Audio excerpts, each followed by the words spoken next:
জয় মাতরা জয়গুরু বামদেব তারাপীঠে মহাশ্মশানে হোমযজ্ঞ ক্রিয়া দ্বারা ভক্তের মঙ্গল কামনায় 26শে মে ফলহানি অমাবস্যা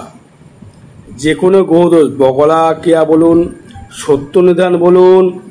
আপনার মনস্কামনা বলুন, কালসর্পদোষ বলুন, মাঙ্গলিক বলুন, বিবাহ হচ্ছে না, ব্যবসা ডেভেলপমেন্ট হচ্ছে না, ব্যবসা থেকে পিছিয়ে যাচ্ছেন, রাতে ভয় পাচ্ছেন, শত্রু বেড়ে গিয়েছে, শত্রু আপনাকে আষ্টি পিছিয়ে চেপে ধরেছে, কিছু করতে পারছেন না আপনি, যে কোনো ক্রিয়া যে কোনো সমস্যার জন্যে কালসর্প, মাঙ্গলিক, সাধুসর্পদোষ, রবি শনি বিষ যোগ, যে কোনো সমস্যায় যোগাযোগ করতে পারেন দর্শক বন্ধু আমার সহিত। এবং যারা নিজের ফল কোনো কিছু কর্ম করার ফলে ফল পাচ্ছেন না, খালি পিছিয়ে পড়ছেন, সবাই উঠে যাচ্ছে, আপনি পাচ্ছেন, যোগাযোগ করবেন, আমি আছি, থাকবো। জয় মাতা, জয় গুরু বামদেব।